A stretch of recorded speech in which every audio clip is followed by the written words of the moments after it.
Zinc Comics presents live from Darshan Studios, Exposition with Brian Payne. Welcome to the camp. I guess you all know why we're here. I'm joined in the studio once again by the All Winners squad, the Wizard, Dean Westerfield, and the Submariner, Carson Grubaugh. So, anyway, it's been a while since we chatted, so I just want to kind of play catch up here. I'm going to start with you, Carson, because you got some interesting things going on. What's the status of Strange Death of Alex Raymond at this point? I have no idea. Okay. Sorry. Yeah, that's okay. Nice to keep you in the loop, ain't it? And that applies to you don't know Jack as well, correct? Yeah, like I would hate to say anything about what's going on because anytime I get told what's going on, then it changes. Okay, that fair enough. It's in Dave's hands, and but on a tangent from that, pun intended, you recently did a story, Take on Me, where you worked with Gerard. Is it Gerard or Gerard? I think it's Gerhard. I don't know. Gerhard. Okay. Ger.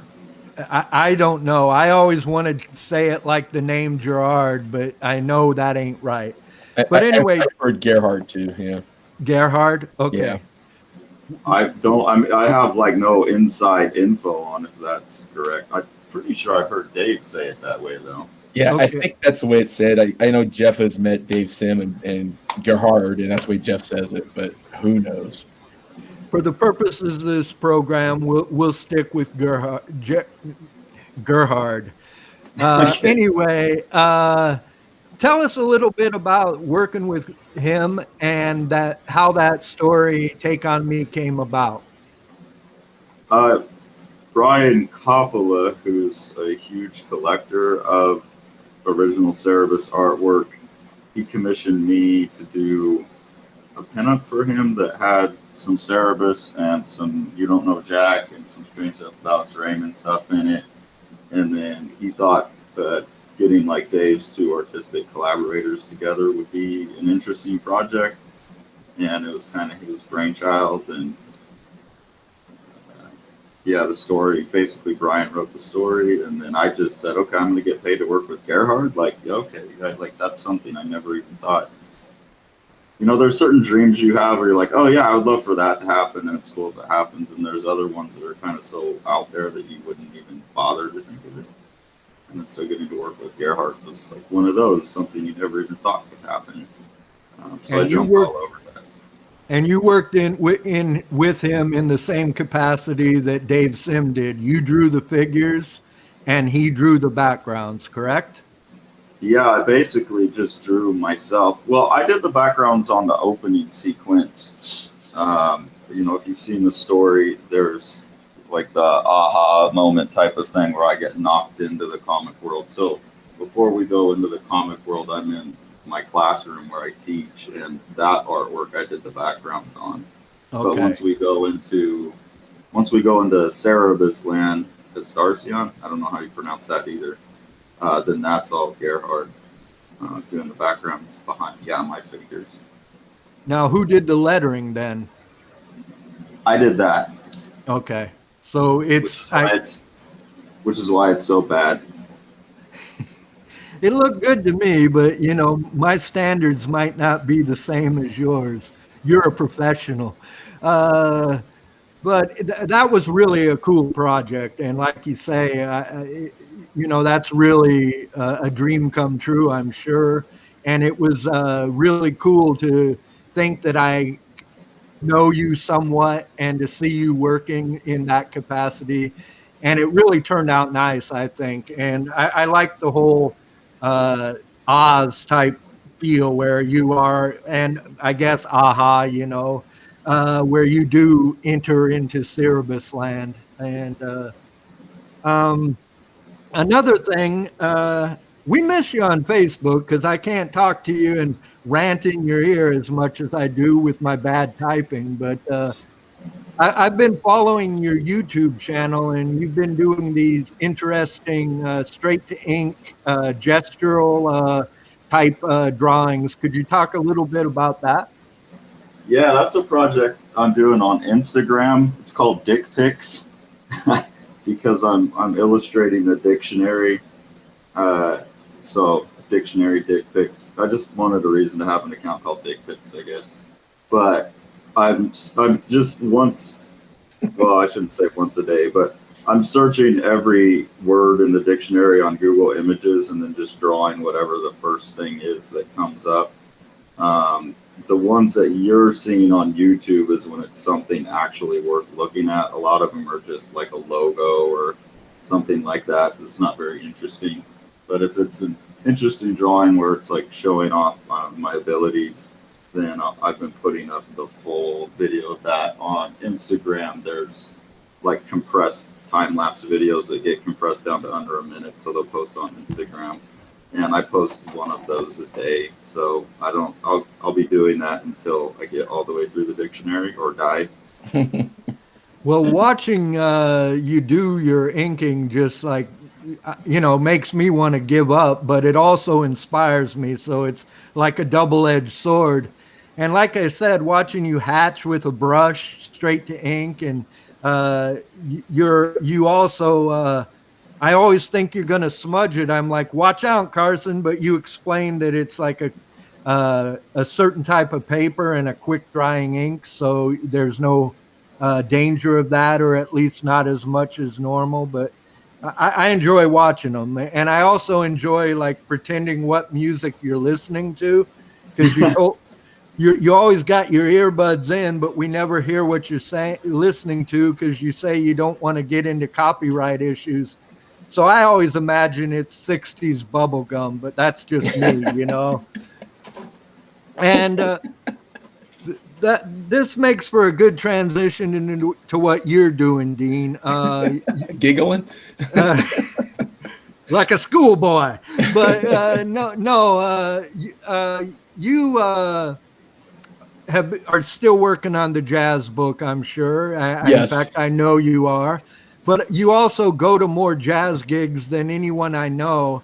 And you've started drawing while at the gigs with, I don't know, different kinds of medium. But it kind of reminds me of what Carson's doing with his dick pics. Well, I haven't seen what Carson's doing, but I'm sure it's not like anything like Carson's doing. Well, similar, you each got your own style, and I'm sure people come to Carson's dick pics, see what he's doing, and are deeply disappointed that it's not what they thought it was. But anyway, tell us a little bit about your these sketches you're doing at the gigs. Well, I don't know. I'm just grabbing a clipboard and printer paper, just the crappiest paper in the house, and I'm just using a pencil, and I'm literally bringing a mechanical pencil because I don't want to sit there and sharpen. And I've always wanted to do this. I never really do life drawing anyways. And I kind of always wanted to do it. I go to a lot of shows. We got a really rich improv music scene here, and there's just every night there's something going on. So yeah, in the summertime we've been going to like 3 and 4 shows a week. And matter of fact, after this, guess where I'm going? I'm gonna go see some music. But going gigging. But I've always there's a clarinet player from San Francisco, Aaron Novick, and he would go to shows and he would do like these little cartoon portraits of them after the show. But I think he drew during, and then he would kind of like draw a cartoon portrait of each member. And I kind of went, I should start doing that. That's really cool. And then I just never had the balls to do it, even though it's like, for me, it's the most safe environment for me to go, because I go to these shows. Sometimes Kate goes, my wife, and sometimes she doesn't, because I just know all the players and I know people in the audience. So it's like it's like a safe environment. People know who I am, and they know I'm working on this book, this jazz book. So But still, I was just chickening out. And then I saw this guy, I don't remember his name, and he went to the punk rock bowling show at in Las Vegas, and apparently he was sitting on the stage and he was doing these gorgeous ink renderings of the bands on stage, and they were just breaking my mind. They were so beautiful, but he just does them right there, and it's like I saw those, I went, dude, okay, I'm gonna do it, and I did it. And it was kind of weird and awkward, but yeah, I'm all right with it. And I never show anybody at the show, or very rarely do I show anybody. Once in a while, somebody might be peeking over my shoulder, but I don't know, just doing it. This is pencil. I don't erase, and I just post up the better ones, I guess, ones that I enjoy. But yeah, it's fun, and I don't know. It's kind of weird with the book, because it's like I'm drawing a story about jazz. I listen to jazz. I'm thinking about jazz. I go see jazz. It's just, yeah, I'm living the jazz improv music scene right now, I guess. Well, I always thought there was a similarity between jazz and comics, so I think you're really touching on that. And you're almost like a court sketcher, you know. You're there doing the gigs live, and from what I've seen, some of those are some of my favorite drawings from you, because you are, you know, you're in the moment. They're very loose, and you're getting this like almost Thomas Hart Benton type feel at times. Yeah, okay, maybe. There's like elongated fingers and stuff. Yes, I know what you're talking about. And sometimes as I draw, they'll be larger as they go down the page for some odd reason. Yeah, I've seen that. It's changed the way I listen to the music too, because I'm not even sure how I even say this, but I'm like focusing on the music in a different way. Does that make sense? Like my hands kind of moving, even though I'm drawing something, which short lines, long lines, whatever, but I feel like my hands kind of like moving a little bit more rhythmically or gesturally with the music. I know it sounds kind of like BS, highfalutin, but it's changing the way I'm kind of interacting with the music as I sit there also. That's the other thing that's kind of interesting about it. Haven't talked to anybody about that yet. Yeah, that's cool. Those two things that you two were doing, I was like watching them both, and I definitely wanted to bring that up tonight, because I thought, they're alike, but they're not. But, I can see some common ground between what you two are doing. And I used to draw a lot, but never in public. I don't know how people, even those people at fairs who do caricatures, I could never do that. I've become such a recluse. It's like, even if my wife's in the room, it's like, you're bugging me. You've broken my concentration, woman. But anyway, you might give it a go sometime. Like I never really did it. But at my school, I teach English and I have a comics class where there's a club, and the kids were going to like events and drawing people live. So I kind of started doing that. I just sitting there drawing kids, but they were sitting there posing for you, or look to the left and you draw them. So I don't know. It is fun, and I say give it a go sometime. I don't know.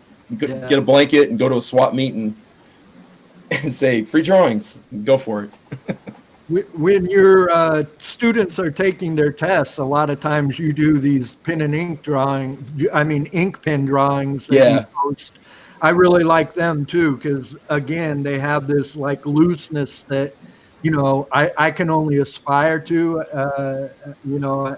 I'm kind of a overly stickler and it kind of shows. My obsessive compulsive disorder comes out, and everything has to be perfect. And I'm trying to lose some of that, but like the old joke says, I don't got OCD. I got CDO. It's in alphabetical order the way it should be. So. I would say give it a go, man. It loosens you up, makes you draw different. Like today I spent a couple hours, I redrew in about a 10-page sequence every Cecil Taylor head. I redrew every head because I wasn't happy with them. They just didn't quite look enough like them. And I've been drawing real loose with those drawings. I've been doing those quite a bit lately. but I haven't sat down and drawn like a comics page for a while because I've been inking. And it isn't that my drawings were looser, but I've noticed like somehow drawing those, you draw like invisible lines before you press the pencil down. I'm sure, Carson, you do things like that where you try and draw those invisible lines before you set the ink down. But I think you should give it a go, Brian. It's just it's an exercise that might make you looser, make you speed you up, makes you see differently. Give it a go if you can. I don't know. Make Sky sit still for you or something. Well, I draw sky all the time, or at least I used to. Part of my problem is what you just said, see differently. My eyesight's so bad, I have to go up and like feel with my fingers. I'm like the free blind man. Is that a snake, or is that a? So what else has been going on? Anything new with you, Carson, other than what we discussed? Well, let me give you something to try that's along the lines of what we're talking about here, because I think I agree with Dean that it's something that will really help you as an artist to improvise like that. That's why I do them straight to ink.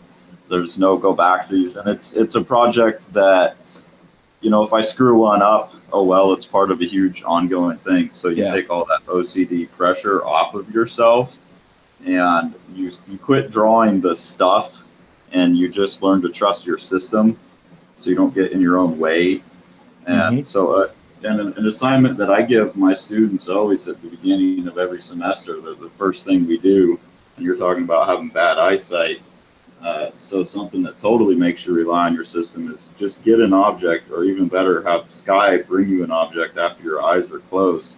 You just stick one finger on it with your non-dominant hand, and you just trace your finger all around the 3 dimensions of the object, and then you get your drawing hand to follow along with that.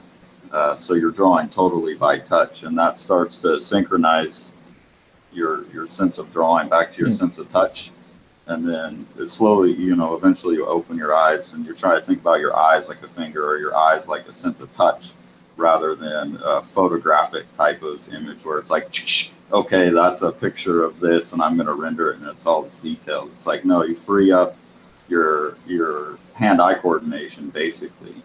And that's a lot of what that is. And it sounds like that's what Dean's getting to as well, with drawing from live, feeling the music, feeling the tempo. It's something that happens bodily in the system, and you take it out of what's going on inside your mind.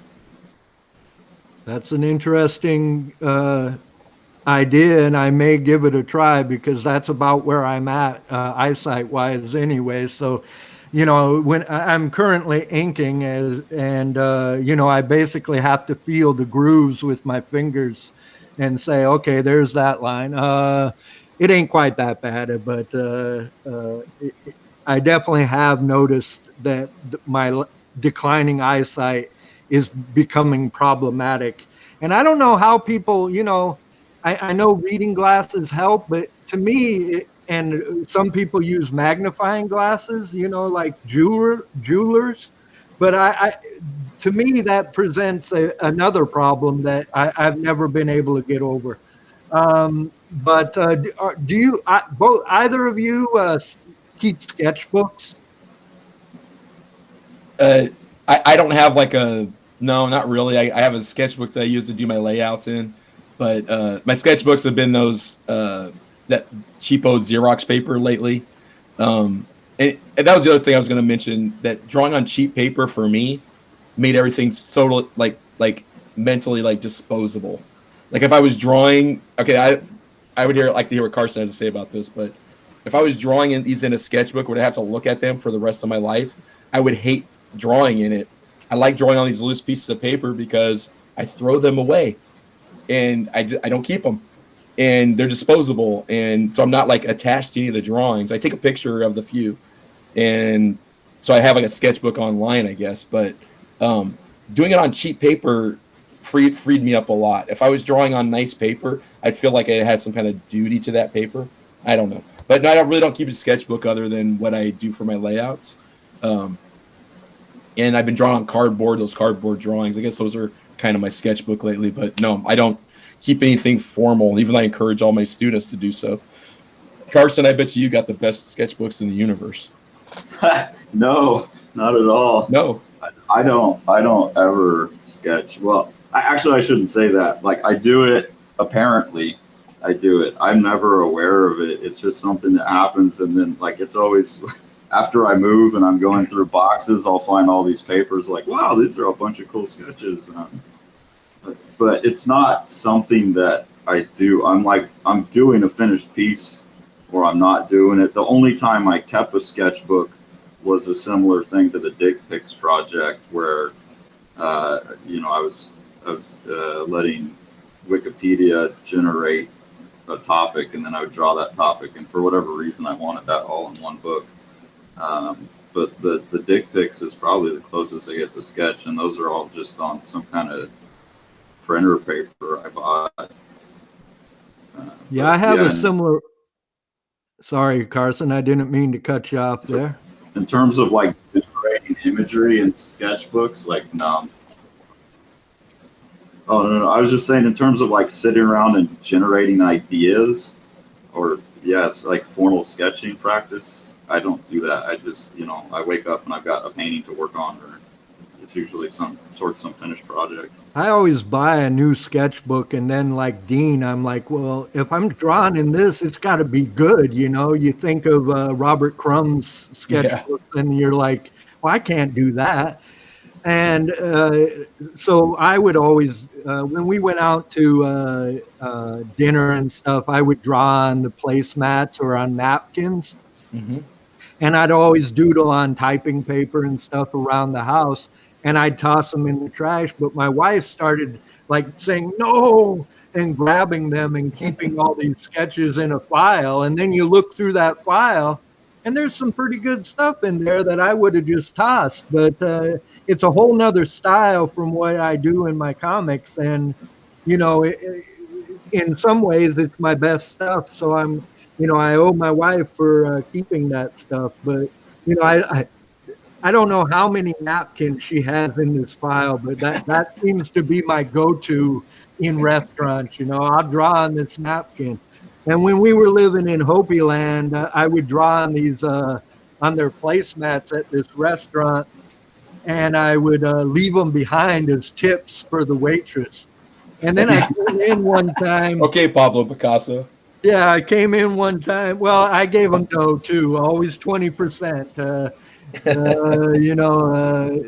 But I came in one time and they had them all up on the wall, and I was like, oh my God, so then I felt pressure to do good drawings too. So it's like, I quit doing them as much too. Yeah. That's funny. It's funny that you say it's a different style. Like, that's when I doodle, it's a totally different thing from what comes out normally. Like, you would think I spent all day looking at Moebius if you saw my sketchbooks. It's very much in that style. So it has nothing to do with like the type of finished art that I do. Dean, is that the same for you? It's like a totally different thing that shows up? In terms of comics to the drawings? Yeah, well, yes and no. I don't know. I don't really keep a sketchbook, so the jazz drawings are way more gestural, a lot of mark making, and the live jazz show. But sometimes I'll get them, like I'll start drawing them. They'll be a little less realistic, a little more cartoony once in a while. It's early on when I did that, they were a little more cartoony. So yeah, they're usually a lot more gestural, a lot looser, a little more realistic. But I can still see some of my cartooniness kind of creeping in here and there, maybe in proportions and stuff. I don't know. I don't know it. And then the cardboard drawings, which I do very, very quickly, those are me trying to be as realistic as possible, trying to capture likenesses and not tweak the proportions too much. So yeah, I don't know. I don't think they're completely dissociated from. Now, the cardboard drawings you do, those are direct ink, correct? No, I pencil on them, but Okay. I do them in, like, I'm not kidding. I don't know if anybody's even believe me when I say I do them in 5 minutes. I'm doing them. I I did one the other day of it wasn't Screaming Jay Hawkins. Who was it? Or what? No, it was Screaming Jay Hawkins. I did Screaming Jay Hawkins in the amount it took my wife to walk downstairs, switch the laundry, and walk back upstairs. When you go online and look at that Screaming Jay Hawkins, and I don't know how long that was, like 5 or 6 minutes. So I pencil them really quick. I usually looking at a picture on my phone, and I just throw the ink on top of it, and I can do them, and I've been doing them like 5 minutes maybe. Every once in a while, I'll be the one I'll maybe spend a little bit more time, and I can usually tell the time because I'm listening to a record. So if I know that record's like, I can time myself. When I drop the needle, I can figure out how many minutes it took because I finish them before the side's up. So yeah, they're pretty fast, but I do throw down pencil first. Yes. Well, now you're just bragging. Yeah, you're straight to ink, and I notice with Dean's drawings, I've just, I think you've grown as an artist just in the time I've known you. In even the last year, it seems like you're getting damn good, brother. And I feel it, yeah. So, Carson, you've already, since I known you, you've been, something I can only aspire to, but, I'm still aspiring. So, yeah, I think the drawings you've been doing, Dean, and those drawings you've been doing, Carson, are really something people should check out. I'll have links below in the below this video where you can find Carson and Dean to check out their stuff. I don't know. I think this has been a pretty good chat, and about our usual half hour. Did anybody else want to jump in and start a new topic? Or I real quick wanted to ask Carson something. Sure. I recently did do a direct to ink portrait of Albert Eiler, like about 4 days ago when his birthday, which I've never done before. I don't know why I did. I just went, okay, I'm gonna just go straight to ink. I didn't really have any approach to like laying down lines or proportioning, except I did dry my brush out and kind of do a little bit like dry brushing under it so you wouldn't see it as much. But can I ask you, like, when you're doing something direct to ink direct to paper, and you're working on, say, a portrait or something, is there some mental way or some physical way that you kind of proportion things out? What do you do? What's your process there? I think that's just something that you train over time, like the ability to track that information. Because usually you're separating that out, right? That's one process, and then the details are a separate process. So you're separating out the different types of information that you're tracking. But the longer you go, it's like you can track 3 or 4 different types of information at once. The big way that I'm doing it is I'm not thinking about the totality of the image. And I mean, the proportions aren't going to be perfect. Like, I understand that, but close enough for rock and roll. The big thing though is just looking at it as shape by shape by shape. So each brush stroke is just capturing one shape and not a line or anything. I mean, obviously there's lines, but I'm thinking about them as representative of a shape. And then you're just looking at, okay, I made that shape, then what's the next shape? What size is that shape in relationship to the shape I just put down?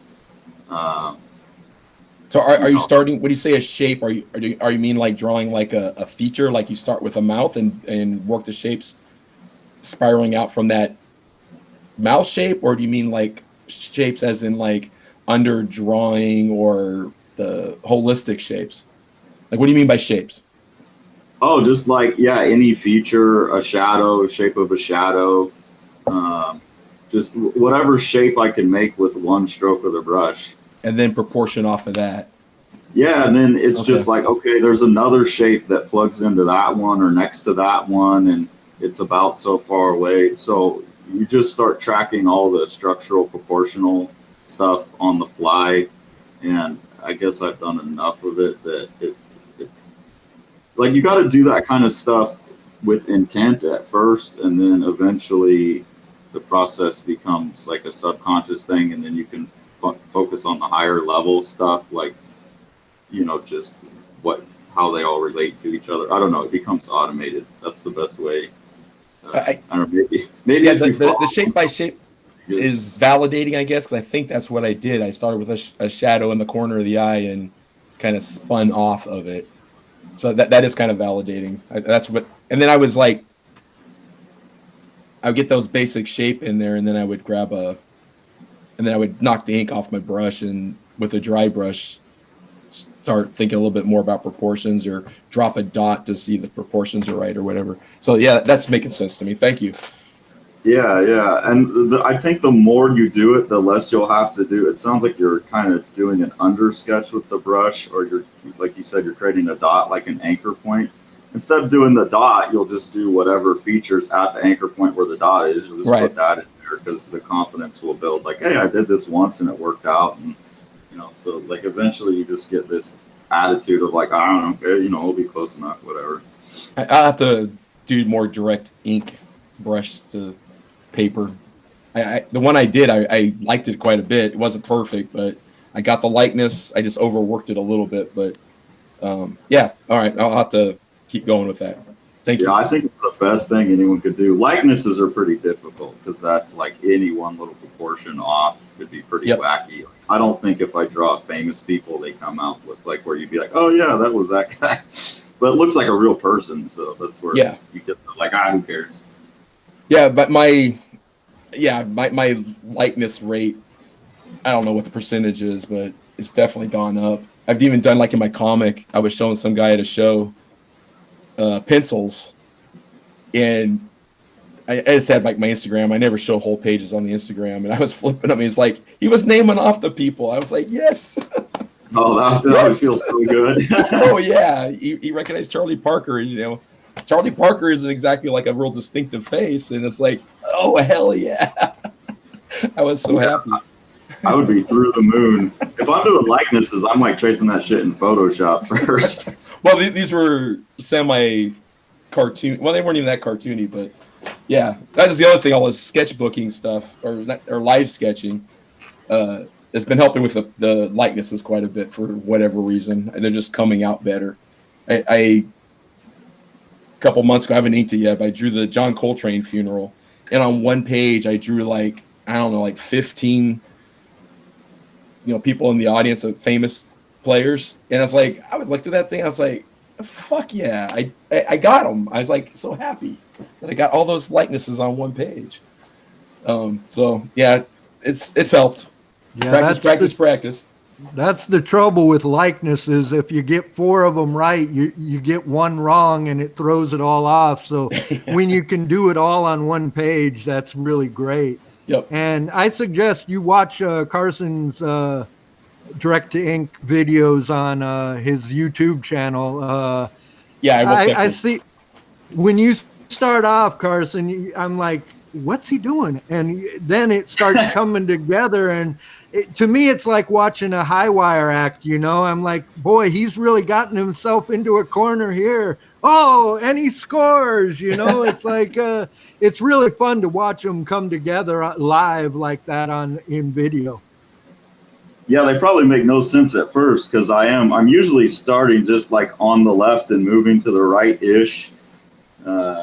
I know there's one of like a homeless guy on a park bench, and I don't think that one makes sense until halfway through the video or something like that. But, right. I'm looking at the picture, so to me, all the marks totally make sense. Right. And I suggest when you're watching them to play some 60s bubble gum in the background. It really helps me. Anyway, I think that's about as good as it gets right now. So we're going to call it a day if that's okay. And I want to thank Dean Westerfield and Carson Grubaugh for joining me in the studio once again. Unleashed once more. And until next time, remember, think Zinc.